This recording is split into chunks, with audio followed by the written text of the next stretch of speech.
நோய்கள் வர்றதுக்கு இன்னொரு மிக மிக முக்கிய காரணம் என்னென்னா, நீங்கள் ஒவ்வொருத்தரும் ஏதாவது தொழிற்சாலையில் யாராக இருந்தாலும் ஒரு வேலை பார்க்குறாங்க, ஒரு தொழில் பார்க்குறாங்க. ஏதோ ஒரு தொழிற்சாலையில் வேலை பார்ப்பாங்க, அலுவலகத்தில் வேலை பார்ப்பாங்க, மேலதிகாரிகள் இருப்பாங்க, முதலாளி இருப்பாங்க. முதலாளிக்கு பயந்துக்கிட்டே வேலை பார்க்குது. முதலாளிகிட்ட அந்த பயந்துக்கிட்டே வேலை பார்க்குறாங்களே, அல்லது மேலதிகாரிகிட்ட பயந்துக்கிட்டே வேலை பார்ப்பாங்க. அவர் எனக்கு இந்த அளவுக்குள்ள ரிசல்ட் கொடுக்கணும். ஒவ்வொருத்தருக்கும் இலக்கு நிர்ணயிச்சிருப்பார். தனியார் கம்பெனிலாம் போனீங்கன்னா இலக்கு நிர்ணயித்து உழைக்க வேண்டிய கட்டாயம் ஒவ்வொருத்தருக்குமே இருக்கும்.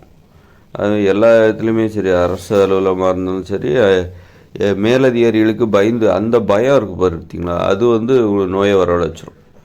மேலதிகாரிகள் மேலே உள்ள அந்த பயம். அதெல்லாம் தனியார் கம்பெனியில் நிறைய சம்பளம் கொடுப்பாங்க.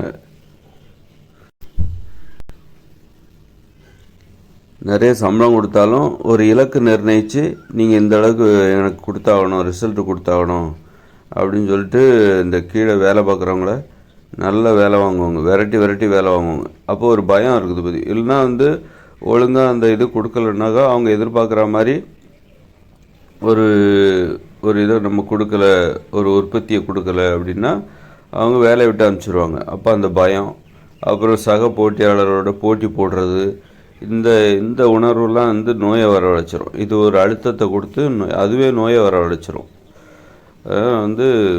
நோய் வர்றதுக்கு மிக முக்கிய காரணங்களில் இது ஒன்று. இப்போ இந்த போலீஸ்காரங்க பார்த்திங்கன்னா, அவங்க மேலதிகாரி ஏதாவது ஒரு கேஸு என்னாச்சு, அது என்னாச்சு அப்படின்னு சொல்லிட்டு, இதுக்குள்ளே நீ இவ்வளோ கேஸு இந்த பிடிச்சாகணும், அப்போ ஏதாவது யார் மேலே போய் கேஸை பிடிச்சி போட்டு இந்த கேஸுக்கு நீ ஒத்துக்கோ அப்படின்னு அவங்கள போட்டு அடிச்சு, அல்லது ஏதோ ஒரு சித்திரவதை பண்ணி அவங்க அடிக்கிறது, மேலதிகாரிக்கு பயந்து போய் கீழே உள்ள தனக்கு யாரும் அப்பாவிகளை பிடிச்சி அடித்து, அப்புறம் அவங்கள அந்த மாதிரி ஒரு ப்ரெஷர், மேலதிகாரி மேலே உள்ள அந்த பயம், அது கீழே உள்ளவங்ககிட்ட கோபத்தை வெளிப்படுத்துவாங்க. மேலதிகாரி தனக்கு மேலுள்ளவர்களை பார்த்து பயந்து போய் தனக்கு கீழே உள்ளவர்கள் மேல் கோபத்தை வெளிப்படுத்துவாங்க. இந்த அணுகுமுறை நோய்களை கண்டிப்பாக வரவழைக்கும். இது நோய்கள் வருவதற்கு மிக மிக முக்கிய காரணம். இப்போ பெண்கள் ஏன் குழந்தைகள் அடிக்கிறாங்க, பெற்றோர்களில் தாய் ஏன் குழந்தைகள் அடிக்கிறான்னா, புருஷன் மேலே உள்ள கோபம், அவன் மேலே உள்ள பயத்தில் தன்னுடைய கோபத்தை குழந்தைகள் மேலே உள்ள காட்டுவாங்க. புருஷன் மேலே உள்ள பயத்தில் அவன் பயமுறுத்துவான். இன்னும் சமைக்கலையா, ஏன் இன்னும் எதுவுமே பண்ணலையா, அதை பண்ணலையா, இதை பண்ணலையா, இன்னும் பாத்திரத்தை வளர்க்கலையா, அதை பண்ணலையா, இதை பண்ணலையான்னு சொல்லிட்டு, இன்னுமா நீ சமைக்கலை, இன்னுமா மத்தியானம் சாப்பாடு என்ன இது சோத்தில் உப்பே இல்லை, குழம்புல உப்பே இல்லை அப்படின்னு சொல்லிட்டு ஏதாவது ஒரு அதுக்காக போட்டு அவன் அடிக்கலாம், மனைவியை போட்டு. இதெல்லாம் கடந்த காலங்களில் நடந்தது, இப்போவும் அங்கங்கே நடக்கலாம். இந்த பயம் இருக்குல்ல, கணவன் மீது உள்ள அந்த பயம், வன்முறை பயம். பயம்னா அது சாதாரண பயம் கிடையாது, வன்முறை பயம். அந்த பயம்தான் தனக்கு கீழே உள்ளவங்க மேலே அந்த வன்முறை கோபத்தை வெளிப்படுத்துவாங்க. அதுமாதிரி கம்பெனியில் மேலதிகாரிகள் மேலே உள்ள அந்த வன்முறை பயம், அவர் திட்டுவார், அவமானப்படுத்துவார், அல்லது வேலையை விட்டு அனுப்பிச்சிடுவார், ப்ரொமோஷன் தரமாட்டார். இந்த மாதிரியான ஒரு வன்முறை பயம் இருக்குல்ல, அவன் நீ ஒன்றுத்துக்கு லாய்க்கு இல்லை, வேலைக்கு நீ லாய்க்கு இல்லை, நீ திறமை குறைவானவன், அப்போ 4 பேர் பார்த்தா அப்படி சொல்லிவிடுவாங்களோ அப்படிங்கிற வன்முறை பயம், அவமான பயம். அதுக்காக இவங்க என்ன பண்ணுவாங்கனாக்கா, ரொம்ப கஷ்டப்பட்டு உழைப்பாங்க, தனக்கு கீழே உள்ளவங்க மேலே கோபத்தை வெளிப்படுத்துவாங்க. இதுவே நோயை உருவாக்கிரும். அதனால் நோய்கள் உருவாகுவதற்கு இந்த வன்முறை பயம், தனக்கு மேல் உள்ளவர்கள் மீது உள்ள வன்முறை பயத்தை தனக்கு கீழே உள்ளவர்கள் மீது வன்முறை கோபமாக இதை வெளிப்படுத்துவார்கள். இதுதான் நோய்களுக்கான மிக மிக முக்கிய காரணம். அடிப்படை காரணமே தொழிலில் இதுதான் அடிமைத்தனத்தால் ஏற்படுகிற விளைவுகள். இந்த மாதிரியான உணர்வுகள் நோய்களை உருவாவதற்கு காரணம். தொழிலில் நடக்கிற அடிமைத்தனம் தான் அது குடும்பத்தில் பாதிக்குது. குடும்ப அமைப்பில் அடிமைத்தனம் ஏன் ஏற்படுதுன்னா, தொழிலில் ஏற்படுற அடிமைத்தனம் தான் அதற்கு அடிப்படையான காரணமாக இருக்கிறது. இந்த ஆசிரியர்களுக்கெல்லாம் 100% தேர்ச்சி கொடுக்கணும் அப்படின்ற ஒரு ப்ரெஷர் கொடுப்பாங்க. தலைமை ஆசிரியர்கிட்ட ஒரு அழுத்தம் வரும், ஒரு பயம், அச்சுறுத்தல் வரும், மிரட்டல் வரும். அது மாதிரி தலைமை ஆசிரியருக்கு அந்த பள்ளிக்கூடத்தோட யாருக்கு உரிமையாளரோ, தனியார் பள்ளிகளில் இது மாதிரி அரசாங்க பள்ளிகள்லேயும் ஆசிரியர்களுக்கு ஒரு இலக்கு நிர்ணயித்து அவங்கள விரட்டுவாங்க. ஒரு மேலோட இல்லைன்னா கேள்வி கேட்பாங்க. அந்த பயம், வன்முறை பயம். அவமானப்பட வேண்டியிருக்கும், அவமானப்படுத்திடுவாங்களோ, அதுதான் வன்முறை. அவமானம் என்பது ஒரு வன்முறை தான். ஒருத்தரை அவமானப்படுத்துறதுங்கிறது ஒரு வன்முறை தான். அதை நீ ஒழுங்காக நீ உன்னுடைய நாங்கள் கேட்குறது நீ கேட்குற ரிசல்ட் நீ கொடுக்கலன்னா அவங்கள நாங்கள் அவமானப்படுத்துவோம், 4 பேர் மத்தியில் அவமானப்படுத்துவோம். இப்போ இந்த மாதிரியான பயம் நோய்களை உருவாக்கிறோம். கோபத்தை ஏற்படுத்தி, அது கோபத்தையும் பயத்தையும் ஏற்படுத்தி கீழே உள்ளவர்களின் தனக்கு கீழே உள்ளவர்கள் மீது கோபத்தை வெளிப்படுத்துவாங்க. அந்த வன்முறை கலந்த கோபத்தை வெளிப்படுத்துவாங்க. ஆசிரியர்கள் என்ன பண்ணுவாங்க, தனக்கு கீழே உள்ள மாணவர்கள் மீது அந்த கோபத்தை வெளிப்படுத்தி அவங்கள அடித்து சித்திரவதை பண்ணி அசிங்கமாக திட்டி ஒழுங்காக படின்னு சொல்கிறது. இதெல்லாம் அப்புறம் பெற்றோர்கள் என்ன பண்ணுவாங்க, நல்லா கஷ்டப்பட்டு நிறைய ஃபீஸ் கட்டி படிக்க வைப்பாங்க. அப்போது படிக்க வைக்கும்போது ஆசிரியர்கள்ட்ட போய் அவங்கள நெருக்கடி கொடுப்பாங்க. என்ன இவ்வளோ ஃபீஸ் கட்டி படிக்கிறோம், எங்கள் பசங்க ஏன் இன்னும் படிக்கலை, நல்லாவே படிக்க மாட்டேங்கிறான், என்ன தான் நீங்கள் ஸ்கூல் நடத்துகிறீங்க அப்படிங்கும்போது ஸ்கூல் கெட்ட பேராகும், அட்மிஷன் குறைஞ்சி போயிடும். அதனால் என்ன பண்ணுவாங்க அப்படின்னா, ஆசிரியர்கள் மேலே இந்த நெருக்கடி இறங்கும். அது மாதிரி பெற்றோர்களுக்கும் கடன் வாங்கி கட்டியிருப்பாங்க. ஒரு கடன் வாங்கி இந்த மாதிரி நிறைய செலவு பண்ணியிருப்பாங்க, ஃபைனான்ஸ் வாங்கியிருப்பாங்க. அப்போ அந்த பணத்தை சம்பாதிச்சாகணும். அதுக்காக ரொம்ப கஷ்டப்பட்டு பயந்து போய், இல்லைனாக்கா அந்த கடனை கட்டலைனாக்கா என்னாகும், ஏதாவது பேங்க் நடவடிக்கை எடுப்பாங்களா, அதனால் அதுக்கு பயந்து போயிட்டு ஒரு பயத்தோடு வேலை பார்த்து ஏதாவது சம்பாதிச்சு அந்த கடனை கட்டிடணும். இந்த மாதிரி வன்முறை பயம், அவமானப்படுத்தப்பட்டுவிடாது வன்முறை பயம், இதுதான் நோயாக மாறுகிறது. அது மாதிரி பெண்கள் ஏன் வேலைக்கு போக மாட்டேங்கிறாங்க, இந்த வன்முறை பயம்தான். அங்கே போனால் வேலை செய்கிற இடத்துல திட்டுவாங்க அப்படின்னு சொல்லிட்டு அவங்க எல்லாத்துக்குமே ஏற்படுற பயம்தான். ஆண்களுக்கும் ஏற்படும், பெண்களுக்கும் பயம் ஏற்படும். பெண்களுக்கு இப்போ ஆண்கள் கண்டிப்பாக வேலைக்கு போய் தான் ஆகணும். அதனால் அவன் அதை சரி பார்த்துக்கலாம், போய் தான் ஆகணும், என்னதான் அதுன்னு பார்த்துக்கலான்னு போயிடுறான்.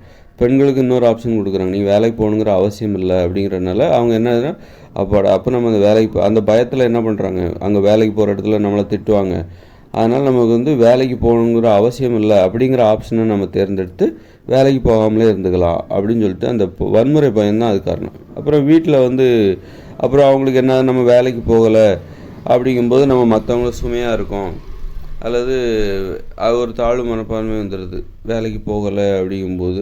அப்போ வீட்டில் உள்ளவங்க திட்ட ஆரம்பிச்சிருவாங்க. வீட்டில் உள்ளவங்க ஒரு அடிமை தானே, அதனால் இவ்வளோ என்ன வேணாலும் திட்டலாம் அப்படின்னு சொல்லிட்டு புருஷங்காரன் வெளியில் போயிட்டு வேலைக்கு போயிட்டு வருவான், ஒரு டென்ஷனில் வருவான். அங்கே வேலையில் அவங்க முதலாளி இவனை பிடிச்சி திட்டிருப்பார். அவன் அந்த டென்ஷன்லேயும் கோபத்துலையும் என்ன பண்ணுவான், பொண்டாட்டி மேலே காட்டுவான். இப்போ இது ஒரு அவமானமாக இருக்குது. இந்த அவமானங்கள் தான் நோய்களாக மாறுகிறது.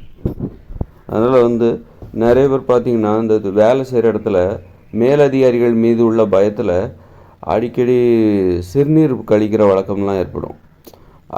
இதில் மேலதிகாரிகள் மீது உள்ள பயம், அதுதான் இந்த பாருங்கள் நீரிழிவு நோயவே ஏற்படுத்திடும். அடிக்கடி வேலை செய்கிற இடத்துல கூட பார்த்திங்கன்னா அவங்க உயர் பதவியில் இருப்பாங்க, நிறைய சம்பாதிப்பாங்க. ஆனால் அவங்களுக்கு என்னென்னா அடிக்கடி இந்த சிறுநீர் பயம்தான் அந்த காரணம். அந்த பயம், தனக்கு மேலுள்ளவர்கள் மேலுள்ள அந்த பயம், அதுதான் இந்த மாதிரி அடிக்கடி சிறுநீர் கழிக்கிற வழக்கத்துக்கு. பயத்தில் ஒன்றுக்கு போயிட்டான்னு சொல்லுவாங்களே, அதே மாதிரி தான் அது அடிக்கடி சிறுநீர் கழிக்கிறவங்களுக்கு இந்த மாதிரி பயம் இருக்கும். ரொம்ப அந்த தனக்கு மேல் உள்ளவர்கள் மீது உள்ள பயம், அதுதான் ஆனால் அவங்களுக்கு கோபமும் இருக்கும், அந்த கோபமும் இருக்கும். அதனால் அவங்க ஒருத்தர் எந்த அளவுக்கு பயப்படுறாரோ அவளுக்கு அந்தளவுக்கு கோபமும் இருக்கும். ஒருத்தர் எந்த அளவுக்கு ரொம்ப கோபப்படுறாரு தனது தொழிலில் அப்படின்னா அந்த அளவுக்கு அவருக்கு உள்ள பயமும் இருக்குதுன்னு அர்த்தம். பயமும் கோபமும் ஒரே அளவில் தான் இருக்கும். அதனால் இந்த மாதிரியான பயம் இருக்குல்ல, தனக்கு மேலுள்ளவர்கள் அடிமைத்தனம் ஏற்படுத்துகிற அந்த அச்சுறுத்தல், அவமான அச்சுறுத்தல், வன்முறை பயம், இதுதான் நோய்களாக மாறுகிறது. அதனால் அதுக்கு தான் நான் என்ன சொல்கிறேன்னா, தனியார் மையத்தெல்லாம் அனுமதிக்கக்கூடாது. அது மேலும் மேலும் பயத்தை அதிகப்படுத்த தான் செய்யும். உத்தரவாதம் இல்லாத ஒரு தொழில், எல்லாத்தையும் எந்த அளவுக்கு அரசுடைமை ஆக்க முடியுமோ, அரசு பணியாளர்களாக மக்களை ஆக்க முடியுமோ அந்த அளவுக்கு மாற்றி கொண்டு போயிட்டே இருக்கணும். அப்போ தான் மக்கள் ஒரு நிம்மதியாக வேலை பார்ப்பாங்க, வாழ்க்கையை நடத்துவாங்க. இப்போ அரசு பணியாளர்கள் அவங்க ஒரு ஆசீர்வதிக்கப்பட்டவர்களாக இருக்கிறார்கள். அவர்கள் கொஞ்சம் தனியார் பணியாளர்களோடு ஒப்பிடும்போது அரசு பணியாளர்கள் நிம்மதியாக வேலை பார்க்குறாங்க, பாதுகாப்பாக வேலை பார்க்கிறார்கள். அவர்கள் உரிமைகள் கொஞ்சம் மதிக்கப்படுகிறது. ஆனால் தனியார் பணியாளர்கள் தான் ரொம்ப பாவம். அவங்க தன்னுடைய நிர்வாகத்தால் தினமும் அச்சுறுத்தப்படுகிறார்கள். சுதந்திரமாக வாழ்வதற்கு கொத்தடிமைகள் போல் தான். ஒரு கொத்தடிமைத்தனம்னா என்னென்னா, நீங்கள் தனியார் துறையில் போய் வேலை பார்த்தா தெரியும் கொத்தடிமைத்தனம்னா என்னென்னு. அதனால் அங்கெல்லாம் வேலை பார்த்தா நோய்கள் வந்துவிடும். நோய்கள் வருவதற்கு தனக்கு மேலுள்ளவர்கள் அடிமைத்தனம் தான் காரணம். நோய்கள் வருவதற்கு அடிமைத்தனம் தான் காரணம். தனக்கு மேலுள்ளவர்கள் மீது உள்ள பயம். ஏன் பயப்படணும்? அந்த மாதிரியான ஒரு வாழ்க்கையை நம்ம உருவாக்கி வச்சுருக்கோம். அப்படி பயந்து தான் இப்படிப்பட்ட உலகத்தை உருவாக்கி வச்சுருக்கோம். அப்போ இந்த உலகமே நமக்கு ஒரு பயம்தான். இதை ஒழுங்காக செய்யணும். இந்த உலகமே பாருங்கள், ஒரு பயம்தான். நீங்கள் இந்த உலகத்தை விட்டுட்டு போகவே முடியாது. அவ்வளோ ஆபத்தான ஒரு உலகம் இது. நம்ம நான் வேண்டாம், நான் இந்த வேலையை செய்ய வேண்டாம் அப்படின்னு விடவே முடியாது. இது ஒரு அச்சுறுத்தல். அது செய்யலைன்னா அது ஒரு பெரிய விளைவை ஏற்படுத்திடும். இப்போது உதாரணத்துக்கு இந்த உலகத்தை விட்டுட்டு நம்ம அப்படியே எல்லாத்தையும் போட்டு காடு கெடுக்க போக முடியுமா? போக முடியாது. ஏன்னா அவ்வளோ தொழிற்சாலைகள் எல்லாம் இயங்கிகிட்டு இருக்கு. அப்புறம் அணு உலைகள் இயங்கிகிட்டு இருக்குது. அதெல்லாம் பத்திரமா நம்ம மூடினா தான் இதை மூடிட்டு நம்ம காடுகளில் போக முடியும். இந்த வேலையே வேண்டாம், இயற்கையோடு இணைஞ்சு மனித வாழ்க்கையில் வாழ்ந்துருக்கலாம், இந்த கர்மமே வேண்டாம் அப்படின்னு சொல்லிட்டு நம்மளால் போக முடியாது. அவ்வளோ ஆபத்துகளை நம்ம உருவாக்கி வச்சுருக்கோம். நாம் யாராவது ஒருத்தர் நினைக்கலாம், இன்னொரு நாட்டுக்காரன் என்ன நினைப்பான், நம்ம விட்டுட்டு போனால் நம்மளை பிடிச்சிப்போம் அப்படிங்கிற மாதிரி நிறைய ஆபத்துகளை நம்ம உருவாக்கி வச்சுட்ருக்கோம். புலிவாலை பிடிச்ச கதை தான் அது. புலிவாலை பிடிச்ச கதைங்கிறது நம்ம இயந்திர அறிவியல் உலகம் என்பது ஒரு புலி தான். அதோட வாலை பிடிச்சிட்டோம், அதை உருவாக்கி நம்ம அதோட வாலை வேற பிடிச்சிட்டோம். அதனால் அது எப்படி விட போகிறோம், எப்படி கடிக்காமல் விட போகுது, என்ன பண்ணுறோன்னு தெரில. அந்த மாதிரி தான் இருக்குது. அதனால் நோய்கள் வருவதற்கு என்ன காரணம்னா அடிமைத்தனம் தான் காரணம். இன்னொருத்தர் கீழேருந்து வேலை பார்க்குறது தொழிலில். அதனால தான் நான் சொன்னேன், தொழிலில் ஒரு விதிமுறை இருக்குது, இயற்கை விதிமுறை. உனக்கு கீழே நீ யாரையும் வச்சுக்காத, நீயும் யாருக்கிலேருந்து வேலை பார்க்காத, தன்னந்தனியாக வேலை பாரு. அப்போ தான் அந்த பயம் இல்லாமல் போகும். ஒரு குடும்பத்தினர் ஒரு தோட்டத்தில் ஒரு தோட்டமாக ஒன்றா வேலை பார்க்குறாங்கன்னு வச்சுங்களேன். அப்போ அப்பாவை பார்த்து பயப்படுவான். அப்பா வருவார், ஒழுங்காக தண்ணி ஊற்ற சொன்னார், மரத்துக்கு களை பிடுங்க சொன்னார், வந்தால் திட்டுவார் அப்படின்னு அப்பாவை பார்த்து போயிடுவோம். அல்லது யாரையாவது பார்த்து அண்ணனை பார்த்து தம்பி போயிடுவான், அக்காவை பார்த்து தங்கச்சி போயிடுவான், அம்மாவை பார்த்து பிள்ளைங்க போயிடுவாங்க. அம்மா வந்தால் திட்டுவாங்க, நான் இந்த வேலையை செய்ய சொன்னாங்க, இந்த மரத்துக்கு களைலாம் பறிக்க சொன்னாங்க, இந்த இடத்த சுத்தமாக வச்சுக்க சொன்னாங்க. இப்படி தொழிலில் பயப்படக்கூடாது. குடும்பத்தில் பயப்படலாம். குடும்பத்தில் அம்மா திட்டுவாங்க, அண்ணன் திட்டுவாங்க, அது வேறு விஷயம். அது அன்பை எதிர்பார்த்து அன்பை அடிப்படையாக கொண்டது. நீ குடும்பத்தில் உனக்கு பிடிக்கலன்னா அவனுக்கு அம்மா திட்ட மாட்டாங்க. குடும்பத்தில் ஏம்மா நீ பேசுகிறது உங்கள்கிட்ட பேசுகிறது எனக்கு பிடிக்கல, நான் உங்கள்கிட்ட இனிமேல் பேச மாட்டேன் அப்படின்னா பேச போகிறதில்ல. அது விருப்பத்தை அடிப்படையாக கொண்டது. குடும்ப உறவுகள் என்பது விருப்பத்தை அடிப்படையாக கொண்டது. ஆனால் தொழில் உறவுகள் என்பது அப்படி இல்லை. நீ பிடிச்சாலும் பிடிக்கலனாலும் நீ மற்றவங்களுக்கு பயந்து தான் நடக்கணும், மற்றவங்களுக்கு அடிபணிஞ்சு தான் நடக்கணும். உனக்கு மேலுள்ளவர்களுக்கு நீ அடிபணிந்து தான் நடக்க வேண்டும். உனது விருப்பத்திற்கு இங்கே மதிப்பு கிடையாது. அதனால் தொழிலில் இயற்கை விதிமுறை என்னென்னாக்கா, உனக்கு கீழே யாரையும் வேலை வாங்காத, யாரு கீழே இருந்தும் நீயும் வேலை செய்யாத. ஏன்னா தொழில்னால் என்னென்னா அது சுயநலம் தான். அது உன்னுடைய உணவுக்காக தான் நீ தொழில் செய்கிற.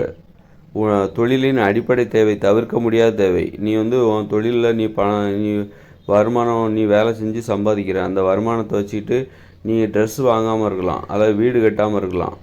ஆனால் தவிர்க்க முடியாத ஒரே தேவை உணவு தான். நீ ஆனால் சாப்பிட்டே ஆகணும், தினமும் சாப்பிட்டே ஆகணும்.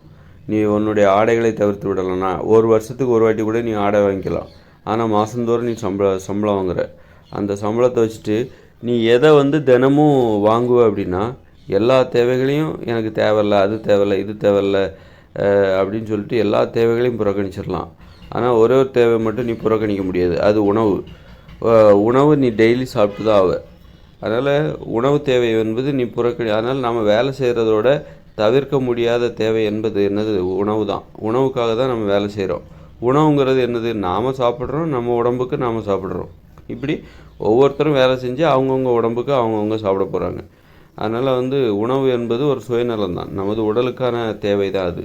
இப்படி ஒவ்வொருத்தருமே தொழில் செய்கிறாங்கன்னா அவங்களுக்கும் அதே தேவை தான். உணவு தான் அவங்களோட தேவையுமாக இருக்கிறது.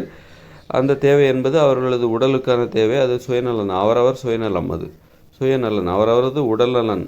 அவரவரது உடல் நலன் தான் அவரவரது சுயநலன். சுயநலன்னா என்னன்னாக்கா உடல் நலன் என்று பொருள். என்னுடைய சுயநலன் என்பது என்னுடைய உடல் நலன் என்று பொருள். சுயநலன் என்றால் என்னவென்றால் எனது உடல் நலன், உடல் மீது எனக்கு இருக்கிற நலன் தான் சுயநலன். சுயம்னா உடல்னு அர்த்தம். நான், சுயம், இதெல்லாம் எது? உடல் தான், என்னுடைய உடல் தான் நான். அப்புறம் சுயம்னா என்ன? நான் தான், எனது உடல் தான் நான். அப்போ அதுதான் அதன் மீது நான் வைத்திருக்கிற நலன், எனக்கு இருக்கிற அக்கறை, அதுதான் சுயநலன். அப்போ எனது உடல் நலன் எதனை சார்ந்தது? நான் உண்ணுகிற உணவை சார்ந்தது. நான் வேலை செஞ்ச பணத்தில் எந்த தேவையை வேணாலும் நான் இப்போ தவிர்த்து விடுவேன். எனக்கு ட்ரெஸ்ஸு தேவையில்லை, ஒரு வருஷத்துக்கு 4 வருஷத்துக்கு கூட 5 வருஷத்துக்கு கூட நான் ட்ரெஸ் எடுத்துப்பேன். ஒரு 5 வருஷத்துக்கு முன்னாடி போட்ட ட்ரெஸ்ஸை கூட இப்போ கூட போட்டுப்பேன் நான். ஆனால் தினம் நான் புதிதாக உணவை வாங்கியே ஆகணும். வேறு எல்லா தேவையும் எனக்கு தேவையில்லாமல் இருக்கலாம், ஆனால் நான் வேலை செய்கிற சம்பளத்தில் எனக்கு கண்டிப்பாக உணவு என்பது கண்டிப்பாக தேவை. அந்த உணவை நான் அதனால் உணவுக்காக தான் நீங்கள் வேலைக்கு போகிறீங்க. உணவு என்பது என்னது? உங்கள் உடல் நலன், அதற்காக தான் உணவு. அப்போது சுயநலன் தான். நீங்கள் மற்றவங்களோட உடலுக்கு தேவையான உணவுகளை சம்பாதிக்க போகிறதுங்கிறது அது தேவையில்லை. அவங்களுக்கும் கை கால்கள் இருக்குது, அவங்களும் உழைச்சிப்பாங்க. எல்லோரும் வேலைக்கு போகும்போது அப்போ எல்லாருமே யாருமே மற்றவங்களுக்கு தேவையான உணவுக்காக உழைக்க வேண்டிய அவசியம் இல்லை. அதனால் இது சுயநலம் சம்மந்தப்பட்டது. அப்படி இருக்கும்போது நீ எதுக்கு உனது உடலுக்கு தேவையான உணவை தேடுவதற்காக நீ எதுக்கு மற்றவங்கள வேலை வாங்குற? அப்படி ஒரு கேள்வி வருதில்ல. நீ மற்றவங்கள எதுக்கு வேலை வாங்குற? உனது உடம்புக்கு தேவையான உணவை நீ உணவை தேடுறதுக்காகவும் உற்பத்தி பண்ணுறதுக்காகவும் எதுக்கு மற்றவங்கள வேலை வாங்கிட்டு இருக்க? நீ மற்றவங்கள வேலை வாங்கி என்ன பண்ண போகிற? உன் உடம்புக்கு உனக்கு தேவையான சாப்பாட்டை நீ சாப்பிட போகிற. அதுக்காக நீ ஏன் மற்றவங்கள வேலை வாங்குற அப்படிங்கிற கேள்வி எழுதில்ல. அதனால் தொழிலில் மற்றவங்கள வேலை வாங்கக்கூடாது, மற்றவங்களையும் வேலை வாங்க அனுமதிக்கக்கூடாது. சரி, அப்போ ஏன் மற்றவங்கள வேலை வாங்குறாங்க அப்படிங்கிற கேள்விக்கும் நம்ம பதில் சொல்லணும். இந்த இயந்திர அறிவியல் உலகில் எதனால் மற்றவங்கள வேலை வாங்குறாங்க? நாம் தொழிலில் என்ன பண்ணுறோம் அப்படின்னா மற்றவங்களோட தேவையை தான் உற்பத்தி பண்ணுறோம். ஒரு உணவை உற்பத்தி பண்ணுறோம். விவசாயி என்ன பண்ணுறான்? உற்பத்தி பண்ணி அந்த உணவை மற்றவங்களுக்கு கொடுக்குறான், விற்பனை செய்கிறான். அப்புறம் ஒரு நெசவாளி என்ன பண்ணுறான்? ஆடைகளை உற்பத்தி செய்து மற்றவர்களுக்கு தேவையான ஆடைகளை உற்பத்தி பண்ணி அவன் மற்றவங்களுக்கு கொடுக்குறான். அது மாதிரி விவசாயி மற்றவங்களுக்கு தேவையான உணவுகளை உற்பத்தி பண்ணி மற்றவங்களுக்கு கொடுக்குறாங்க. அதே மாதிரி எந்த ஒரு தொழிலாக இருக்கட்டும், ஒரு உணவகம், அப்புறம் எந்த ஒரு தொழிலாக இருக்கட்டும், இந்த இயந்திர அறிவியல் உலகில் அது பிறரது தேவையை பூர்த்தி செய்வதாக இருக்கிறது. அதனால தான் நம்ம மற்றவங்கள வேலை வாங்குறதுக்கு அதுதான் காரணம். தொழிலில் அவரவர் தேவைகளை தான் நீங்கள் பூர்த்தி செய்து கொள்ள வேண்டும். நீங்கள் செய்கிற தொழில் உங்களது தேவை மட்டுமே பூர்த்தி செய்வதாக இருந்தால் நீங்கள் மற்றவங்களுக்கு கீழே இருந்து வேலை பார்க்க வேண்டிய அவசியம் இல்லை. அப்போ மற்றவங்களுக்கு கீழே இருந்து நம்ம வேலை பார்க்கக்கூடாது, நம்மளை யாரும் வேலை வாங்கக்கூடாதுன்னா நாம் செய்கிற தொழில் என்னவாக இருக்கணும்னா நமது தேவையை மட்டுமே அது பூர்த்தி செய்வதாக இருக்க வேண்டும். வேறு யாருடைய தேவையை அது பூர்த்தி செய்யக்கூடாது. அப்போ தான் மற்றவங்க நம்மளை வேலை வாங்குறதுக்கு அதிகாரம் கிடையாது. இப்போது நாம் சாப்பிட்ற உணவு யாரோ ஒருத்தர் நமக்காக உற்பத்தி பண்ணி கொடுக்குறாரு. அப்போ நான் அணிகிற ஆடைகள் யாரோ ஒருத்தர் எனக்காக நெசவு செய்து எனக்கு கடைகளுக்கு கொண்டு கொடுத்து அதை நான் வாங்கி அணிந்து கொள்கிறேன். என்னுடைய தேவை, என்னுடைய வீடு, நான் பயன்படுத்துகிற மின்விசிறி, மின்சாரம், அப்புறம் கடிகாரம், இப்படி வாட்ச், மொபைல் ஃபோனு, இப்படி நான் பயன்படுத்துகிற அத்தனையுமே பிறர் தான் எனக்காக கொடுத்தது. பிறர் உழைத்து எனக்காக கொடுத்திருக்கிறார்கள். அதுபோன்று நானும் எனது பங்கிற்கு ஏதோ ஒன்றை உற்பத்தி செய்து பிறருக்காக கொடுக்கிறேன். இப்படி இந்த இயந்திர அறிவியல் உலக வாழ்க்கை என்பது, இந்த வாழ்க்கையில் செய்கிற தொழில் என்பது பிறரது தேவைகளை பூர்த்தி செய்வதற்காக நாம் உழைத்து கொண்டிருக்கிறோம். அதனால்தான் நாம் தொழிலில் மற்றவங்கள வேலை வாங்குறதுக்கு நமக்கு ஏன் அந்த அதிகாரம் வந்துச்சு, அந்த உரிமை வந்துச்சுன்னா, தொழில் என்பது இங்கு பிறரது தேவைகளை பூர்த்தி செய்வதாக இருக்கிறது. அதனால்தான் நம்ம மற்றவங்கள வேலை வாங்குவதற்கான உரிமை நமக்கு வந்தது. நம்மளை மற்றவங்க ஏன் வேலை வாங்குறான்னா, நமக்காக பிறர் உற்பத்தி பண்ண தேவைகளை நமக்காக கொடுக்குறாங்க, அதை நம்ம பயன்படுத்துகிறோம். நமக்காக மற்றவங்க உழைக்கிறாங்க. அதனால தான் நாம் என்ன பண்ணுறோம்? மற்றவங்க நம்மளை வேலை வாங்குறாங்க. மற்றவங்கள நாம் வேலை வாங்குறதுக்கு அதுதான் நியாயமான காரணமாக இருக்கிறது. அப்போ மற்றவங்க நம்மளை வேலை வாங்கக்கூடாது அப்படின்னா, யாரையுமே வேலை வாங்கக்கூடாது அப்படின்னா, அவங்கவுங்க தேவையை நீயே பூர்த்தி பண்ணிக்கோ. உன் தேவையை மற்றவங்க பூர்த்தி பண்ண வாய்ப்பில்லாத ஒரு உலகத்தில் வாழ்ந்தால் மட்டும்தான் உன்னை யாரும் வேலை வாங்கக்கூடாது, நீயும் யாரையும் வேலை வாங்கக்கூடாது.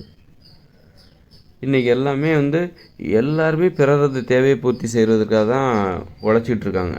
ஒரு காய்கறி வியாபாரி, ஒரு மளிகை கடைக்காரரு, ஒரு டெய்லரு, ஒரு நெசவாளி, ஒரு சைக்கிள் கடைக்காரரு, ஒரு மோட்டார் மெக்கானிக்கு, ஒரு மருத்துவர், ஒரு ஆசிரியர், இப்படி ஒரு மருத்துவர் பிறருக்கு தேவையான நோய்களை குணப்படுத்தும் மக்களுடைய நோய்களை குணப்படுத்துவதற்காக உழைத்து கொண்டிருக்கிறார்.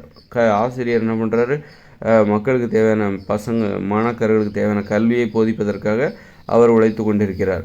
ஒரு நெசவாளி பிறருக்கு தேவையான ஆடைகளை உற்பத்தி பண்ணுவதற்காக உழைத்து கொண்டிருக்கிறார். இப்படி பிறரது தேவைகளுக்காகவே இவங்க உழைச்சிக்கிட்டு இருக்காங்க. அதனால்தான் நம்மளை மற்றவங்க வேலை வாங்குறதுக்கு அதனால்தான் அவர்களுக்கு அதிகாரம் வந்து விடுகிறது, மற்றவர்களுக்கு அதிகாரம் வந்து விடுகிறது. ஏண்டா நீ பயன்படுத்துகிற எல்லாமே மற்றவங்க உனக்கு கொடுக்குறாங்க, மற்றவங்க கஷ்டப்பட்டு உனக்கு கொடுக்குறாங்க, அப்போ ஒன்றை வேலை வாங்கக்கூடாதா நான்? அப்போ நீ அது மாதிரி தான். அதனால தான் இவனும் நான் ஏன் உன்னை வேலை வாங்கக்கூடாது, ஒன்று நான் சொல்கிறது நீ கேட்டு தான் ஆகணும், நீ செய்கிற தொழிலில் நான் சொல்கிறது நீ கேட்டு தான் ஆகணும். ஏன்னா நாம் மற்றவங்களுக்கு தேவையான பொருட்களை உற்பத்தி பண்ணுறோம், அது மாதிரி நீயும் மற்றவங்க உற்பத்தி பண்ண பொருளை தான் நீ பயன்படுத்தி வாழ்ந்துகிட்டு இருக்க. அப்படி இருக்கும்போது தொழிலில் நீயும் மற்றவங்களோட தேவையை பூர்த்தி பண்ணணும். அதனால தான் நான் ஒன்றை வேலை வாங்குகிறேன், என்னையும் எனக்கு மேலே உள்ளவங்க வேலை வாங்குகிறாங்க. அதுக்கான அதிகாரம் நியாயம் அதனால தான் ஏற்பட்டது. அப்போது ஒரு 500 வருஷத்துக்கு முன்னாடி எல்லோரும் அவங்கவுங்க விவசாயம் பார்த்துட்டு இருந்தாங்க. யாரும் அவங்கவுங்க தேவைகளை அவங்கவுங்களே பூர்த்தி பண்ணிகிட்டு இருந்தாங்க. ஒரு 1000 வருஷத்துக்கு முன்னாடி வச்சுங்களேன், அப்போல்லாம் ட்ரெஸ்ஸு கூட எப்படி ஆடை அணிகிற அந்த தொழில்நுட்பமே ஏற்பட்டிருக்காது. ஒரு 1000 வருஷத்துக்கு முன்னாடி ஆடை தொழில்நுட்பமே இருந்திருக்காது. ஒரு நெசவு செய்வது எப்படி, ஆடைகளை தயாரிப்பது எப்படி, ஒரு 1500 வருஷத்துக்கு முன்னாடி ஆடை தொழில்நுட்பம் இருந்திருக்காது. அவரவர்களுக்கு தேவையான அனைத்து தேவைகளையுமே அவரவர்களே உற்பத்தி செய்திருப்பார்கள். அதனால தான் அன்னைக்கு யாரும் யாருக்கு பயந்து வேலை செஞ்சுருக்க மாட்டாங்க. ஒரு அப்பாவுக்கு பயந்து பையன் தனியாக விளைநிலம் வச்சுருந்துருப்பான், அப்பா தனியாக விளைநிலம் வச்சுருந்துருப்பார். இப்படி ஒவ்வொருத்தரும் தனித்தனி விளைநிலம். அப்போ அன்னைக்கு அவ்வளோ நிலங்களும் இருந்தது, யாருக்கும் பயந்து அவங்க வேலை பார்க்கல. இன்றைக்கி நம்ம மேலதிகாரிக்கு பயப்படுறோம்ல, 9 மணிக்கு வேகமாக ஓடுறோம். ஏன்? ஒரு பயம். நிர்வாகம் நம்மளை ஏதாவது ஒரு தண்டனை கொடுத்துரும், ஏதாவது அபராதம் போட்டுரும், சம்பளத்தில் பிடிச்சிப்பாங்க, இந்த மாதிரியான பயம். இதுவும் ஒரு நோய்களுக்கு காரணம். யாரோ நிர்வாகத்துக்கு பயந்துட்டு ஒரு வன்முறை பயம், இதெல்லாம் அதுக்கான தண்டனை அப்படின்னு சொல்லிட்டு நம்ம பயந்து அந்த வேலையை செய்கிறோம்ல. இந்த பயம் ஒரு 1000 வருஷத்துக்கு முன்னாடி 1500 வருஷத்துக்கு முன்னாடி இந்த உலகத்தில் உள்ள மக்களுக்கு இருந்திருக்காது. அவங்க முதலாளி, கம்பெனி முதலாளி, அலுவலகம் அப்படிங்கிற வாழ்க்கை முறை அவங்களுக்கு கிடையாது. அவங்களுடைய மெயினான தொழிலே விவசாயம்தான். அப்புறம் அவங்களோட தேவைகளும் ரொம்ப மண்பானை தேவைப்படும். அப்புறம் பார்த்திங்கன்னா ஆடை இயற்கையிலேருந்தே அவங்க தயாரிச்சுப்பாங்க ஆடைகள். இன்றைக்கி இருக்கிற ஆடை தொழில்நுட்பம் அன்றைக்கி ஒரு 1500 வருஷத்துக்கு முன்னாடி இருந்திருக்காது. அப்போல்லாம் நிர்வாணமாக தான் இருந்திருப்பாங்கன்னு நான் நினைக்கிறேன். நிர்வாணமாக தான் மக்கள் வாழ்ந்திருப்பார்கள். ஏனென்றால் அவர்களுக்கு ஆடை கிடைக்காது. அதனால் அல்லது இயற்கையிலிருந்து கிடைக்கக்கூடிய பொருட்களிலிருந்து அவர்கள் ஆடைகள் அணிந்து கொள்வதற்கு வாய்ப்பு இருக்கிறது. இப்படி அவர்கள் வாழ்ந்த வாழ்க்கையில் அவர்களது தேவைகள் அனைத்துமே அவரவர்களே பூர்த்தி செய்திருப்பார்கள். அப்படி இருக்கும்போது அவங்க மற்றவங்களுக்காக எதையும் உற்பத்தி பண்ணி கொடுக்க வாய்ப்பே இல்லை. நீங்கள் கடைகளில் போய் வாங்குகிற பொருட்கள் எல்லாமே யாரோ ஒருத்தர் மற்றவங்களுக்காகவே உற்பத்தி பண்ண பொருட்களை தான் கடைக்கு வருது, நம்ம பணம் கொடுத்து வாங்குகிறோம். அப்போது அன்னைக்கு இருக்கிற தொழில்நுட்பத்தை பயன்படுத்தி அன்னைக்குள்ள தொழில்நுட்ப நிலவரத்தின்படி ஒரு 1500 வருஷத்துக்கு முன்னாடி இந்த மாதிரி தேவைகள், இன்றைக்கி நம்ம கடைக்கு போனால் எவ்வளோ தேவைகள் இருக்குது, அந்த தேவைகள்லாம் ஒரு 1500 வருஷத்துக்கு முன்னாடி நமக்கு கிடைக்காது. அப்படின்னா அப்போ அன்றைய காலகட்டத்தில் யாருமே மற்றவர்களுக்காக உழைக்கலை, மற்றவர்களுடைய தேவைகளை பூர்த்தி செய்வதற்காக தொழில் செய்யவில்லை என்பது தான் அதன் பொருள். ஒரு 1500 வருஷத்துக்கு முன்னாடி, ஒரு 2000 வருஷத்துக்கு முன்னாடி மற்றவர்களுடைய தேவைகளை பூர்த்தி செய்வதற்காக அவர்கள் உழைத்திருக்க வாய்ப்பில்லை. அவரவர் தேவைகளை மட்டுமே அவரவர் பூர்த்தி செய்திருந்திருப்பார்கள். வேறு வழியே இல்லை. அன்னைக்குள்ள தொழில்நுட்பம் அந்த மாதிரியான ஒரு திறனை தான் மக்களுக்கு கொடுத்திருந்தது. அதனால் அவங்களுக்கு ஒரு பயம் இல்லை. மேலதிகாரி அவங்க யாரும் தொழிற்சாலையில் வேலை பார்த்துருக்க மாட்டாங்க, தொழில் நிறுவனத்தில் வேலை பார்த்துருக்க மாட்டாங்க, அலுவலகத்தில் வேலை பார்த்துருக்க மாட்டாங்க. மேலதிகாரிக்கு பயப்பட வேண்டிய அவசியம் இல்லை. தனக்கு உரிமை இல்லாதவர்கள், அந்நியர்கள், இன்றைக்கி நம்ம வேலைக்கு போகிறோம், நம்ம மேலதிகாரி அவர் மேனேஜர், அவர் யாருன்னே தெரியாது, அவர் எந்த ஊரில் இருந்தோ அங்கே வேலை பார்ப்பார். நாம் நமக்கும் அவர் சொந்தக்காரன் ஒன்றும் கிடையாது, ஆனால் அவருக்கு நம்ம பயப்பட வேண்டியிருக்கு. அந்த மாதிரி யாருன்னே தெரியாதவங்களை பார்த்துலாம் நம்ம பயப்பட வேண்டியிருக்கு. இன்றைக்கி வன்முறை பயம். இந்த வேலை போச்சுன்னா என்ன பண்ணுறது, இஎம்ஐ கட்டணுமே, அப்படி இப்படின்னு சொல்லிட்டு நாம் ஒரு சிலந்தி வலையில் சிக்கின ஒரு பூச்சியாக நாம் இன்றைக்கி மாட்டிக்கிட்டு தவிச்சிட்டு நிற்கிறோம். அந்த சிலந்தி பூச்சி தான் நம்மளை அச்சுறுத்துகிறது. அதுலேருந்து எப்படி தப்பிக்க போகிறோம் அப்படின்ற மாதிரி நம்முடைய வாழ்க்கை, இந்த அச்சுறுத்தல் தான் அந்த மரண பயத்துக்கு காரணம். நாம் ஏன் மற்றவங்கள வேலை வாங்குகிறோம், மற்றவங்க ஏன் நம்மளை வேலை வாங்குகிறாங்க? இதுக்கெல்லாம் என்ன காரணம்னா, நாம் அனுபவிக்கிற தேவைகளை அனைத்துமே மற்றவங்க தான் நமக்கு உற்பத்தி பண்ணி கொடுத்தாங்க. அது மாதிரி நாமளும் மற்றவங்களுடைய தேவையை உற்பத்தி பண்ணுறதுக்காக தான், மற்றவங்களுடைய தேவையை பூர்த்தி செய்வதற்காக தான் உற்பத்தியில் ஈடுபட்டு கொண்டிருக்கிறோம். ஆதலால் நாம் மற்றவர்களை வேலை வாங்குவதற்கு நமக்கு உரிமை இருக்கிறது.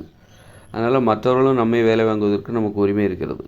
இப்போ இயற்கை 2040 பிறகு இந்த இயந்திர அறிவியல் உலகம் செயலிழந்துவிடும்.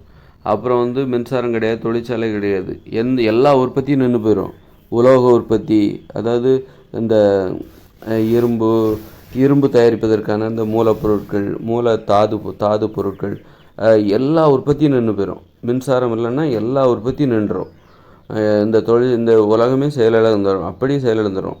எல்லோரும் என்ன பண்ணுறாங்க, விவசாயத்தை நோக்கி ஓடுவாங்க. அப்புறம் நீங்கள் கடையில் போயிட்டு எனக்கு அதை கொடுங்க இதை கொடுன்னு வாங்குறீங்களா, எதுவுமே உங்களுக்கு கிடைக்காது. போக்குவரத்து வாகனங்கள் செயலிழந்துடும். நீங்கள் கடையில் போயிட்டு எனக்கு அதை கொடுங்க, எனக்கு ட்ரெஸ்ஸை கொடுங்க, எல்லாமே பணமே செயலிழந்துடும். அப்புறம் பணம் கொடுத்து வாங்குறதுக்கு பணம் இருந்தால் தானே நீங்கள் ஒன்றை கொடுத்து வாங்கவும் முடியும். அவன் விற்கிறதுல அவனுக்கு சும்மா வேணால் தூக்கி கொடுப்பான். பணமே இல்லைங்க, நீங்கள் வேணால் அந்த எல்லாத்தையும் சும்மாவே எடுத்துகிட்டு போங்க, கடையை எடுத்து மட்டும் ஒரு கொஞ்ச நாள் தான் அது. அதோட யாரும் யாருடைய தேவையும் உற்பத்தி பண்ண மாட்டாங்க. மற்றவர்களுடைய தேவையை உற்பத்தி பண்ணுற நடைமுறை 2040க்கு பிறகு இல்லாமல் போயிடும். அப்படி இருக்கும்போது உங்களுடைய தேவைகளை யாரும் உற்பத்தி பண்ண மாட்டாங்க, மற்றவங்களோட தேவைகளை நீங்களும் உற்பத்தி பண்ண வேண்டிய அவசியம் இல்லை. அப்படி இருக்கும்போது நீங்கள் எப்படி மற்றவங்களை வேலை வாங்க முடியும்? நீங்கள் எதுக்காக மற்றவங்களை உங்களுடைய தேவைகளை அனைத்தையும் நீங்களே பூர்த்தி செய்து கொள்ள வேண்டும். அதான் 2040க்கு பிறகு வருகிற இயற்கையோடு இணைந்த மனித வாழ்க்கையில் உங்களுடைய தேவைகளை நீங்களே பூர்த்தி செய்து கொள்ள வேண்டும். எல்லா தேவையும் உங்களுக்கு என்ன தேவை? உங்களுக்கு உணவு தேவை, அப்புறம் ஒரு இருப்பிடம் தேவை, குடிசை கட்டிக்கோங்க, குடிசையை நீங்களே கட்டிக்கோங்க. அப்புறம் ஆடைகள் தேவை, இயற்கை பொருட்களிலிருந்து தயாரிக்கப்பட்ட ஆடைகளை நீங்கள் அணிந்து கொள்ளுங்கள். அவ்வளோதான். வேறு என்ன? ஒரு சட்டி மண்பானை தேவையா, அதே நீங்களே தான் செஞ்சுக்கணும். ஏன்னா மண்பானை செய்கிறதுக்குன்னு தனியாக தொழில் செய்ய மாட்டாங்க. ஏன்னா அவங்களாம் பணத்தை சம்பாதிக்கிறதுக்காக தான் அந்த வேலையை செய்வாங்க. இப்போ பணங்கிற நடைமுறையும் இப்போ இல்லாமல் போச்சு. நீங்கள் ஏதாவது மண்பானை வாங்கினீங்கன்னா நீங்கள் அவங்களுக்கு உணவு கொடுப்பீங்க அப்படின்னா அந்த உணவை அவரே தான் பண்ணிக்க போகிறாரு. ஒரு மரத்தை நட்டு தண்ணி ஊற்றினா அது அந்த மரம் காய்க்க போகுது. அப்புறம் உணவுக்காக அவர் அந்த வேலை செய்கிறதுக்கு இயற்கையோடு இணைந்த மனித வாழ்க்கையில் தடை விதித்து விடுவார்கள். அவரவர்களே மண்பானை எப்படி செய்து கொள்வது எங்களுக்கு கற்றுக் கொடுப்பா, நாங்களே செஞ்சுக்கிறோம் அப்படின்ட்டு செஞ்சுக்க போகிறார். மண்பானை செய்கிறதுக்கும் தொழில்நுட்பம் தேவை, நல்லா தெரிஞ்சுக்கோங்க. மண்பானை செய்கிறதுக்கும் தொழில்நுட்பம் தேவை. அது எப்படி செய்கிறாங்க அப்படின்னு அதை நம்ம தெரிஞ்சுக்கணும். அது கூட நான் தெரிஞ்சுக்காம தான் இருக்கிறேன். அதனால் மண்பானை செய்து அதை வியாபாரம் பண்ணணும், அதுக்கு ஈடாக நீங்கள் அவங்களுக்கு என்ன கொடுப்பீங்க அப்படிங்கிற கேள்வியெல்லாம் இருக்குது. வேறு என்ன நீங்கள் மற்றவங்ககிட்டருந்து வாங்கிடுவீங்க? அப்படி போக அடுத்தடுத்து நீங்கள் போக இந்த இயற்கையோடு இணைந்த மனித வாழ்க்கையில் அவரவர் தேவைகள் அனைத்துமே அவரவர்களே பூர்த்தி செய்வார்கள். இப்போ நெசவாளிகள்லாம் என்ன பண்ணுறாங்க, அவங்க வேலையை விட்டுருவாங்க. ஏன்னா அவங்களுக்கு மூலப்பொருட்கள் கிடைக்காது. ஏன்னா அவங்களுடைய மூலப்பொருட்கள் எங்கேயோ இருந்து வந்துகிட்டு இருக்கு. பருத்தியோ அல்லது எதுவோ எங்கேயோ இருந்து நிறைய ப்ராசஸ் ஆகி நூல்களாக மாற்றி நெசவாளிகளுக்கு வருகிறது. நூல்களாக மாற்றுவதற்கு அதுக்கு தொழிற்சாலைகள்லாம் இருக்குது. அந்த தொழிற்சாலைகள் பஞ்சுகளை என்ன பண்ணுது, நூல்களாக மாற்றி அவர்கள் கைகளில் கொடுக்கறது. அதுதான் இவங்க நெசவு செய்கிறாங்க.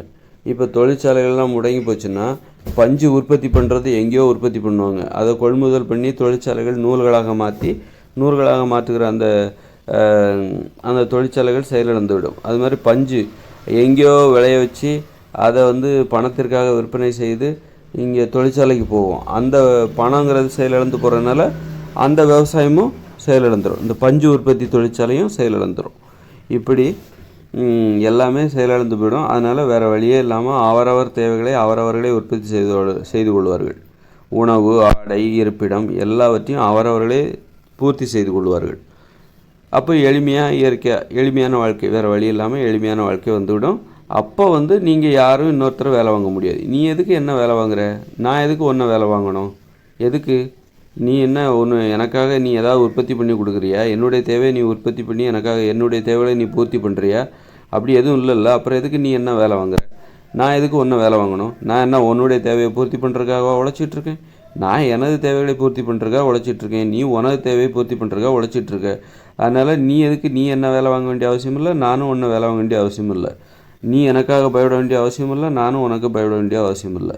ஏன்னா நுகர்வோர்களை பார்த்தும் பயப்படுவாங்க. வேலை பார்க்குறவங்க நுகர்வோர்கள் உற்பத்தியை புறக்கணித்து விடுவார்கள். உற்பத்தியின் தரம் சரியில்லை என்று அந்த உற்பத்தியை புறக்கணித்து விடுவார்கள். அதனால் முதலீடு போட்டு அந்த பணம் திரும்ப கிடைக்காம போயிடுமோ, லாபம் கிடைக்காம போயிடுமோ, நஷ்டம் ஏற்பட்டு விடுமோ அப்படிங்கிற பயம். இதெல்லாம் கூட ஒரு வன்முறை பயம்தான். இதுவும் நோய்களுக்கு காரணமாக இருக்கிறது. அதனால் இது போன்ற பயங்கள் எதுவுமே இயற்கையோடு இணைந்த மனித வாழ்க்கையில் இல்லை. 2040க்கு பிறகு வரப்போகிற இயற்கையோடு இணைந்த மனித வாழ்க்கையில் பிறர் அவர்கள் செய்கிற தொழிலில் அவரவர் தேவைகளை பூர்த்தி செய்வதற்காக மட்டும்தான் ஒவ்வொருவரும் உழைத்து கொண்டிருப்பார்கள். அதுவும் எளிமையாக பூர்த்தி செய்வாங்க, ரொம்பக்கெல்லாம் கஷ்டப்பட மாட்டாங்க. அவரவர் தேவைகளை பூர்த்தி. அங்கே மின்சாரம் கிடையாது, தொழிற்சாலை கிடையாது, எந்த மூலப்பொருட்கள், பெரிய தொழில்நுட்பம் எதுவுமே கிடையாது. அப்போ எல்லாத்தையும் எளிதாகத்தான் பூர்த்தி செய்வது. உங்களுக்கு சிமெண்ட் கிடைக்காது, செங்கல் கிடைக்காது. அதனால் வேறு என்ன பண்ணுவீங்க? நீங்கள் வேறு வழியே இல்லாமல் குடிசை, அதாவது மரங்களாலான கல்லுகளை எடுத்து வச்சு அல்லது மண்ணை எடுத்து வச்சு ஒரு குடிசையை கட்டுவீங்க. அந்த மாதிரி அவரவர் குடிசைகளை, சின்ன சின்ன குடிசைகளை கட்டுவீங்க. இந்த மாதிரி ஆடைகள், இயற்கை பொருட்களிலிருந்து தயாரிக்கப்பட்ட ஆடைகள், அது ரொம்ப நாளைக்கு வராது. இன்றைக்கி நம்ம ஒரு ட்ரெஸ் வாங்கினா 1 வருஷத்துக்கு வரும், 2 வருஷத்துக்கு கூட வரும். ஆனால் இயற்கை பொருட்கள் ஏதாவது வாழை நார், அப்புறம் கற்றாழை நார், இதிலேருந்து நீங்கள் ஒரு ஆடை தயாரிக்கிறீங்கன்னா அந்த ஆடை உங்களுக்கு எவ்வளோ நாள் வரும்? அதனால் அது ரொம்ப நாளைக்கெல்லாம் வராது. சும்மா 1 மாதம் 10 நாள் கூட வரும். அந்த மாதிரி அவரவர் தேவைகளை பூர்த்தி செய்வதாக இருந்தால் நம்மளை யாரும் வேலை வாங்க வேண்டிய அவசியம் இல்லை. நாமளும் யாரையும் வேலை வாங்குவதற்கு அந்த உரிமை, நியாயம் எதுவுமே கிடையாது. இன்றைக்கி மற்றவங்கள நம்மளை வேலை வாங்குறதுக்கு நியாயம் இருக்கிறது. மற்றவர்கள் நம்மை நீ என்ன வேலை வாங்குற அப்படின்னு சொல்கிறதுக்கு நமக்கு அதில் உரிமை இல்லை. அப்படி நாம் மற்றவங்கள கேட்குறதுல உரிமையும் நியாயமும் இல்லை. மற்றவங்க நம்மளை வேலை வாங்குறதுக்கு, தொழிலில் மற்றவங்க நம்மை வேலை வாங்குவதற்கு நமக்கு உரிமை இருக்குது, அவர்களுக்கு உரிமை இருக்கிறது. நாமும் மற்றவர்களை வேலை வாங்குவதற்கு நமக்கு உரிமை இருக்கிறது. எப்படின்னாக்கா, நம்ம பள்ளிக்கூடத்தில் போய் படிக்கிறோம், காலேஜ் படிக்கிறோம், யாரோ மற்றவங்க கற்றுக் கொடுத்து தானே படிக்கிறோம். அப்புறம் புத்தகம் படிக்கிறோம். அந்த புத்தகங்களை யார் உற்பத்தி பண்ணாங்க? யாரோ ஒருத்தர் உற்பத்தி பண்ணி நமக்கு கொடுக்குறாங்க. அதில் உள்ள விஷயங்கள், யாரோ ஒருத்தர் அதில் எழுதின விஷயத்தை தான் நாம் படித்து இன்றைக்கி பணத்தை சம்பாதிச்சு வாழ்ந்துகிட்டு இருக்கோம். ஒரு இடத்துலேருந்து இன்னொரு இடத்துக்கு போகிறோம். அந்த வாகனத்தை யார் தயாரித்தா? யாரோ ஒருத்தர் தான் தயாரித்தாங்க. அது மாதிரி ஒரு பஸ்ஸில் போகிறோம், ட்ரெயினில் போகிறோம், யாரோ ஒருத்தர். அது நாம் மட்டுமே சொந்தமானது உருவாக்குனதும் கிடையாது, உருவாக்கவும் முடியாது. இப்படி பிறர் உதவி இல்லாமல் இந்த உலகத்தில் வாழவே முடியாது. பிறரது உழைப்பு இல்லாமல், பிறர் தொழிலில் நம்மளுடைய தேவைகளை பூர்த்தி செய்கிறாங்க. அதனால்தான் நாம் ஒரு வேலைக்கு போனால் கூட மற்றவங்கள நம்மளை வேலை வாங்குறதுக்கு, அதனால்தான் இந்த நியாயமும் உரிமையும் விடுகிறது மற்றவர்களுக்கு. அதனால் நாமளும் மற்றவங்கள வேலை வாங்கலாம்.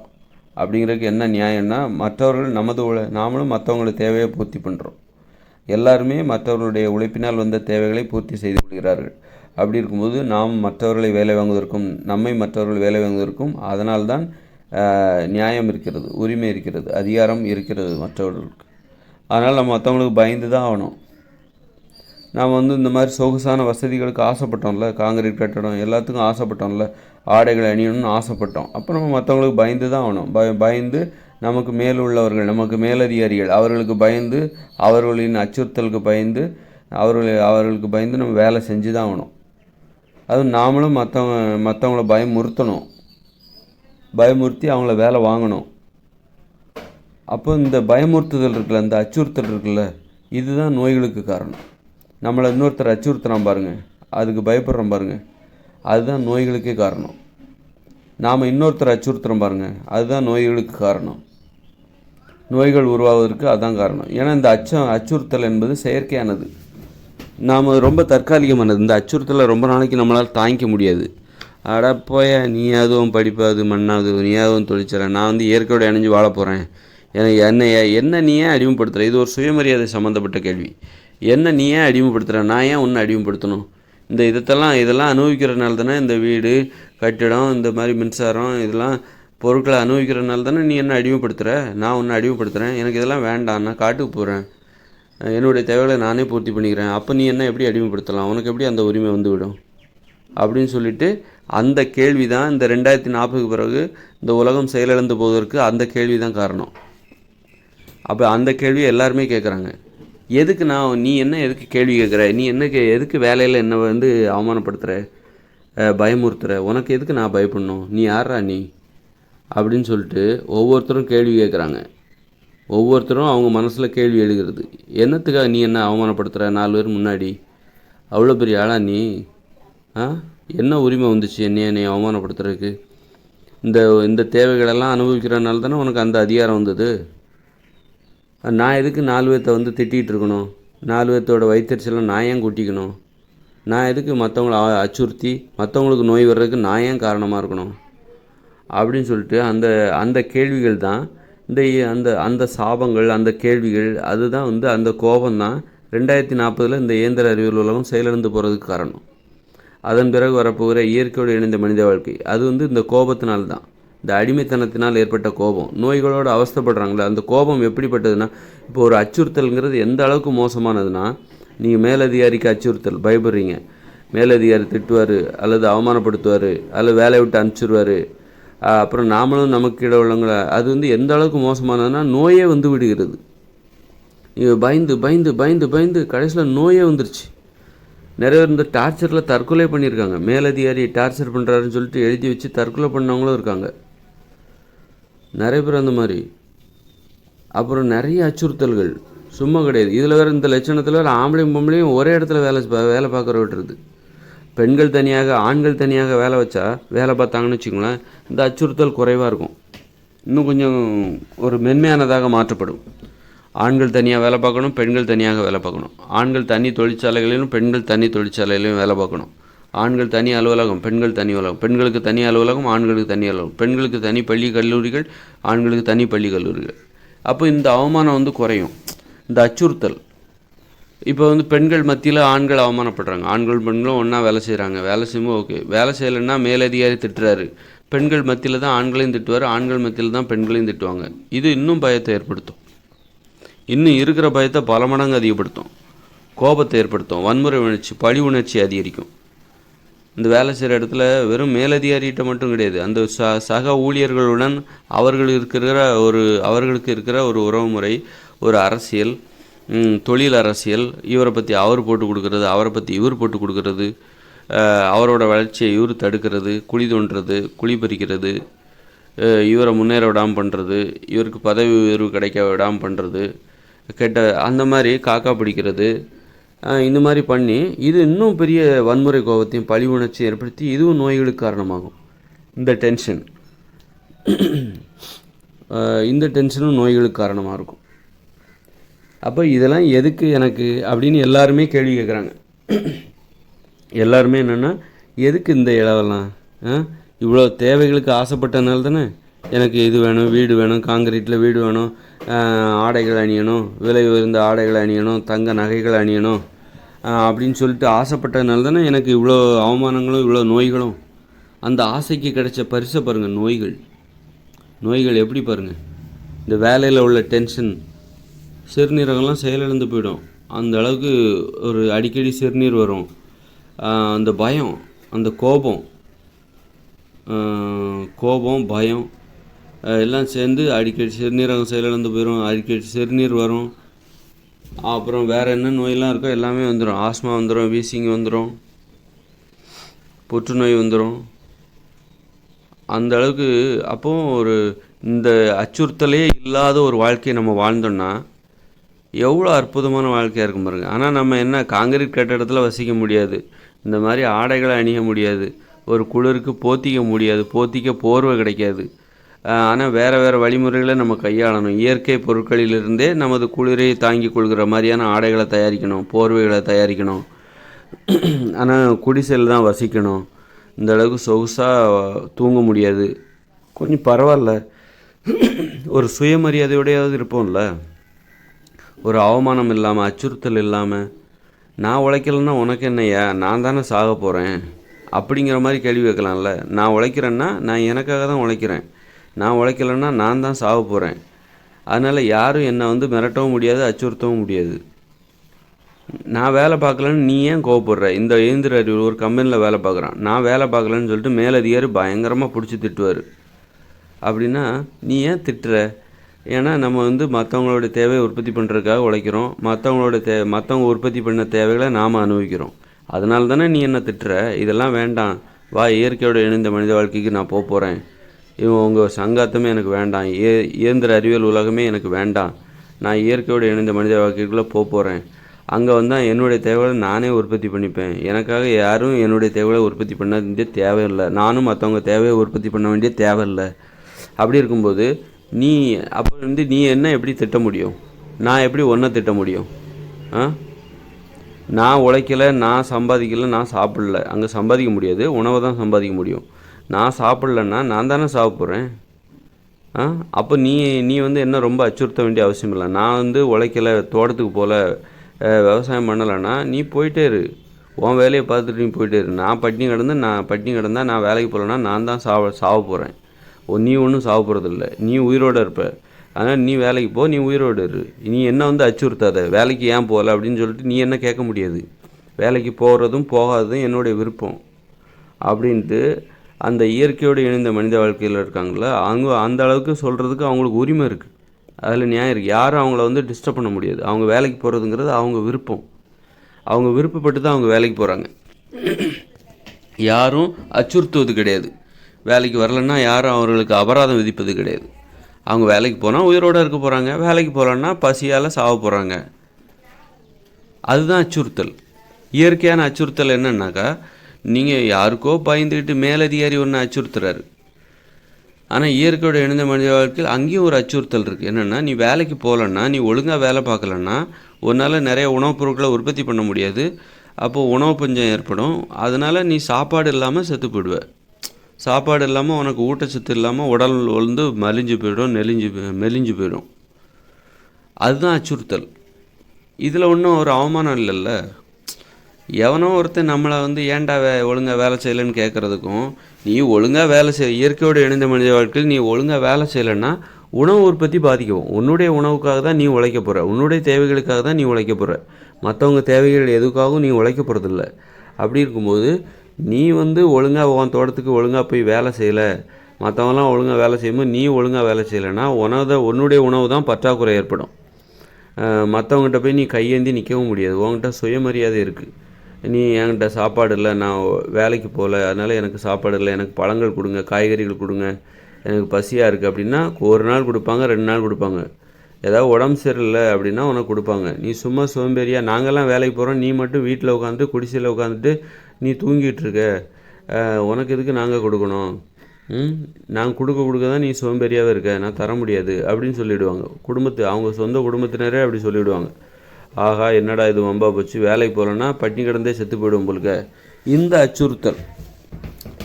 அச்சுறுத்தல் தான். அப்போ ஒழுங்காக வேலைக்கு போனால் தான் அவனுக்கு ஒரு பொண்ணு கொடுப்பாங்க. ஒரு பொண்ணு ஒழுங்காக வேலைக்கு போனால் தான் அவளை ஒரு பையன் கல்யாணம் பண்ணுவான்.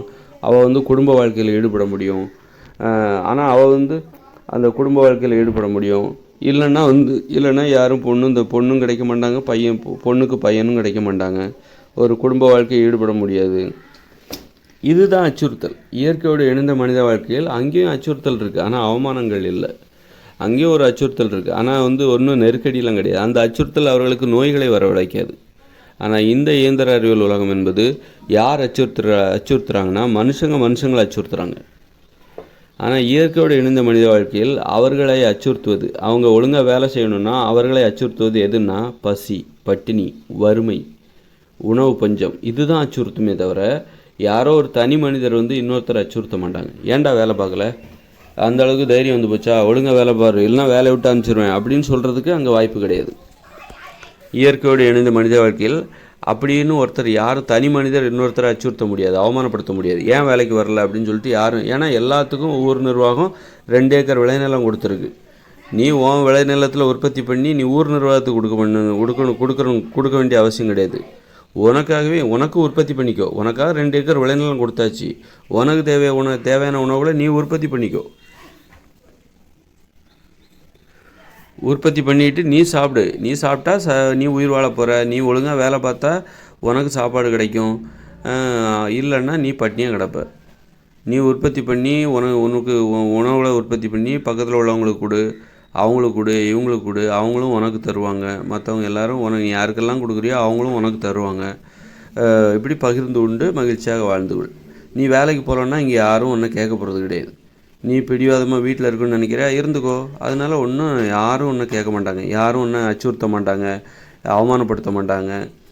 சுயமரியாதையோடு இருக்கலாம். நீ வேலைக்கு போகலன்னா கூட நீ சுயமரியாதையோடு இருக்கலாம். என்ன உனக்கு உணவு கிடைக்காது, உனக்கு உணவு பஞ்சம் ஏற்பட்டுரும், நீ ஆரோக்கியமாக இருக்க முடியாது. நீ போயிட்டு ஒவ்வொரு நாளும் வேலைக்கு போகாமல் ஒவ்வொருத்தர் போயிட்டு உனக்கு விளைநிலம் இருக்குது, நீ அதை விட்டு போட்டு வேலைக்கு போகாமல் மற்றவங்க விளைநிலத்தில் உற்பத்தி பண்ணி கஷ்டப்பட்டு உணவு எடுத்துகிட்டு வருவாங்க, அதை போய் நீ அவங்ககிட்ட போய் எனக்கு ஒரு பழம் கொடுங்க, எனக்கு ஒரு தேங்காய் கொடுங்க அப்படின்னு சொல்லிட்டு எனக்கு கொஞ்சம் வெண்டைக்காய் கொடுங்கண்ணே பசியாக இருக்குது அப்படின்னு கையேந்துறீங்கன்னா அது உங்களுக்கு கூச்சமாக இருக்காதா இல்லையா? அவமானமாக, அதுதான் உங்களுக்கு அவமானம். அது யாரும் அதில் ஒரு நியாயம் இல்லை. உடம்பு சரியில்லை அதனால் வேலைக்கு போகல, அதனால் அவனுக்கு பசிக்கும், சரி இருந்தா சாப்பிடு அப்படின்னு சொல்லி அவங்களே தருவாங்க. வேலைக்கு போகாமல் அப்போ இயற்கையோடு இணைந்த மனித வாழ்க்கையில் அங்கே நடக்கிற அச்சுறுத்தலுங்கிறது வறுமை, பசி, பட்டினி, இதுதான் அங்கே இருக்கிற அச்சுறுத்தல். இந்த மாதிரி இயந்திர அறிவியல் உலகில் உங்களை மனுஷங்களே மனுஷங்க அச்சுறுத்துறது இருக்குல்ல. நீ என்னடா என்ன அச்சுறுத்துற, கொஞ்சம் படிச்சுட்டா என்னோட சின்ன பையனாக இருப்பான், அவன் நம்மளோட அதிகமாக படிச்சிருப்பான், அவன் நம்மளை வேலை வாங்குவான். நாம் நம்மளோட வயசு அதிகமானவரை வேலை வாங்கிட்டு இருப்போம். பெருசு என்னையா வேலை பார்க்குற, நீ சீக்கிரம் வேலை பார்த்து முடிய அப்படின்னு சொல்லிட்டு அவரை வேலை வாங்கிட்டு இருப்பாங்க. இந்த மாதிரியான அவமானங்கள் இதெல்லாம் தான் நோய்களுக்கு காரணம். இந்த அவமானம் தான் நோய்களுக்கு காரணம். இந்த இயந்திர அறிவியல் உலகம் என்பது அவமான உலகம். இது அவமானங்கள் நிறைந்த உலகம், அவமானங்களால் உருவான உலகம், அவமானப்படுத்தப்பட்டு உருவான உலகம் இது. அதனால் இந்த இயந்திர அறிவியல் உலகம் இருக்கிற வரைக்கும் அவமானங்கள் இருக்கும், நோய்கள் இருக்கும், குற்றங்கள் இருக்கும், எல்லாமே இருக்கும். இது ஒரு சாக்கடை உலகம். இதிலேருந்து நாம் அவமானங்கள் இல்லாத ஒரு உலகத்துக்கு போகணும், குற்றங்கள் இல்லாத ஒரு உலகம், நோய்கள் இல்லாத ஒரு உலகத்துக்கு நாம் போக போகிறோம் 2040க்கு பிறகு. அதனால் இதெல்லாம் நான் ஏன் சொல்கிறேன்னா, எனக்கு இதெல்லாம் தேவைப்பட்டது, இப்படி ஒரு உலகம் தேவைப்பட்டது, அதனால் அதை நான் கண்டுபிடிக்க முடிந்தது. இந்த இயந்திர அறிவியல் உலகம் ஏற்படுத்துகிற அவமானங்களிலிருந்து எனக்கு ஒரு விடிவு தேவைப்பட்டது. அந்த விடிவில் நான் பிடிவாதமாக இருந்தேன், ஆதலால் எதிர்வரும் உலகை என்னால் கண்டுபிடிக்க முடிந்தது.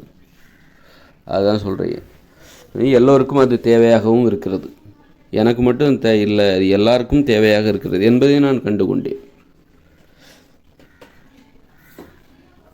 வாங்க போகலாம் அந்த இயற்கையோடு இணைந்த மனித வாழ்க்கை, அவமானங்கள் இல்லாத உலகிற்கு, அந்த குற்றங்கள் இல்லாத உலகிற்கு, அச்சுறுத்தல் இல்லாத உலகிற்கு வாங்க போகலாம். ஒரு அச்சுறுத்தல் இல்லாத, அவமானங்கள் இல்லாத, குற்றங்கள் இல்லாத ஒரு உலகம் எப்படி இருக்கும் என்பதை தெரிந்து கொள்ள ஆசைப்படுகிறீர்களா? நோய்கள் ஏற்படாத ஒரு உலகம் எப்படி இருக்கும் என்று தெரிந்து கொள்ள ஆசைப்படுகிறீர்களா? வாங்க, அதற்கான வடிவமைப்பு என்னிடம் இருக்கிறது. அந்த உலகத்தை நான் கண்டுபிடித்து வைத்திருக்கிறேன். அதற்கான வடிவமைப்பு வரைபடம் என்னிடம் இருக்கிறது. கண்டிப்பாக அதை பாருங்கள்.